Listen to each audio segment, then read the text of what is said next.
Récemment, l'entrevue de Rémi Villemur avec le commentateur nationaliste Alexandre Cormier-Denis, avec qui nous avons parlé par le passé, a été rendue accessible au public sur la plateforme du balado Il reste encore du monde. Dans cette discussion, selon moi, excessivement importante pour le mouvement souverainiste, l'un des enjeux centraux et visiblement de désaccord entre les deux interlocuteurs était la question de savoir si l'on doit souhaiter, en tant que souverainiste, un troisième référendum pour l'indépendance du Québec. J'aimerais faire l'inventaire des arguments avancés pour la position originale du non, et par la suite offrir ma perspective sur le sujet. Bonjour, ici Philippe Le Tellier-Martel, j'ai 21 ans. Depuis plusieurs années, je suis dans un cheminement pour en apprendre plus sur des sujets qui me passionnent, comme la philosophie, la politique ou la religion. Je me suis donné comme mission de tirer la culture québécoise vers le meilleur. Bienvenue sur Action Vitale.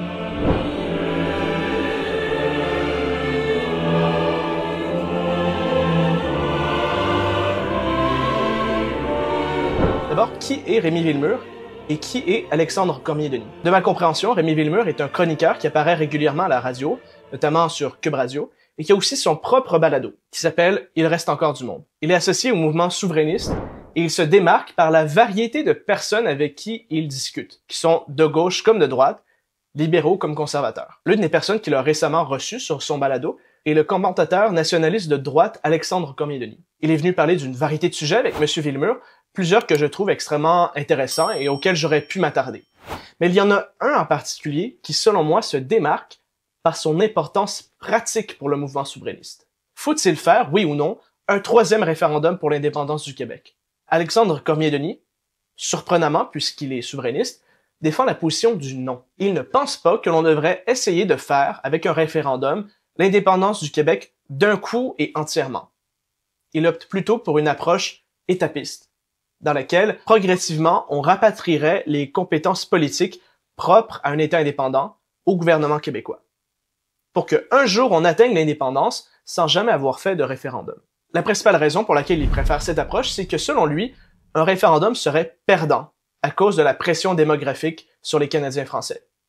Et également, même si le référendum gagnait, il serait contesté par le gouvernement fédéral et les Québécois ne seraient pas prêts à se battre contre le gouvernement fédéral pour l'indépendance qu'ils désirent en théorie. Ils seraient pas prêts à sacrifier leur confort. J'ai somme toute trouvé le débat très intéressant. Et pour offrir ma réponse à cette question, j'aimerais aller un peu plus en profondeur. D'abord, pourquoi être souverainiste de manière générale? Est-ce que l'indépendance, c'est une fin légitime à poursuivre? Donc, je parlerai de ça plus en détail dans une autre capsule, mais le raisonnement, qui selon moi est partagé par les deux interlocuteurs et la majorité des souverainistes, va à peu près comme suit. Chaque culture est unique, irremplaçable, enrichit l'humanité. Spécifiquement, la culture québécoise dans cette discussion. La meilleure façon d'affirmer cette culture, cette identité, ça passe généralement par l'indépendance.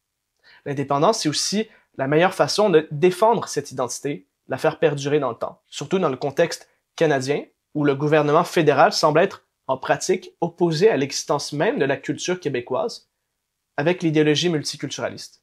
Avant de poursuivre le visionnement, j'aimerais vous faire part de notre projet.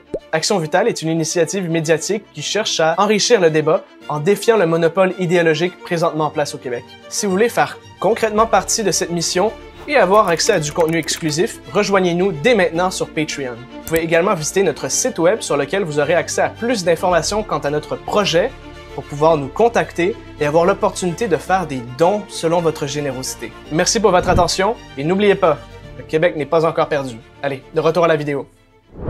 Donc, c'est dans cette logique que j'aimerais aborder la question.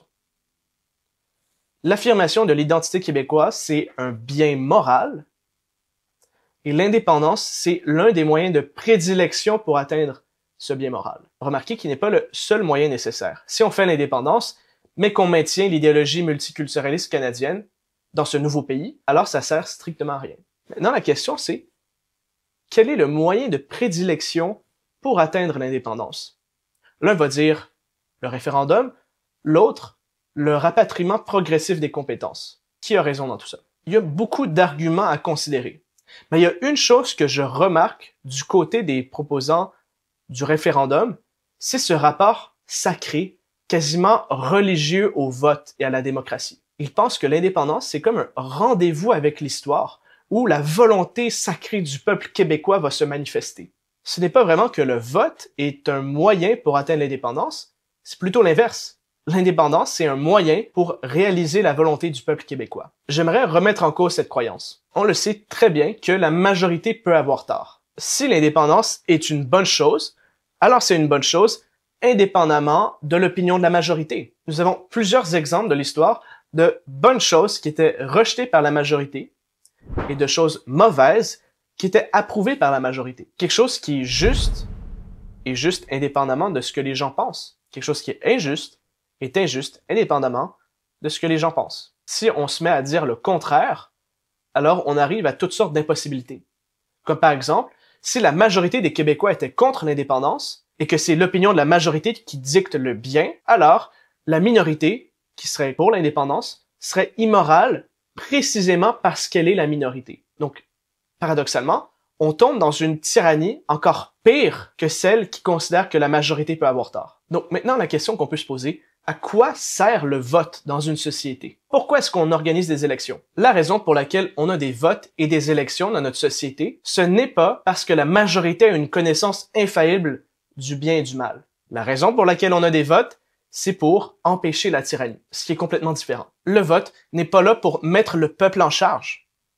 Le vote est là pour empêcher les abus de pouvoir de ceux qui sont en charge. Le Canada, c'est quelque chose que plusieurs personnes ignorent, n'a pas été fondé comme une démocratie.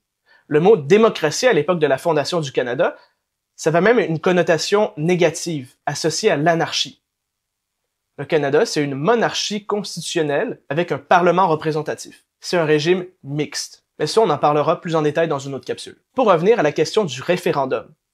Si, comme les prédictions de M. Cormier-Denis laissent entendre, un référendum va occasionner une campagne d'ingérence de la part du fédéral qui va saboter et réprimer le mouvement nationaliste québécois, alors le vote, qui est censé contrer la tyrannie, va paradoxalement occasionner la tyrannie, ce qui est contre-productif. Le vote, de manière générale, existe pour contrer la tyrannie.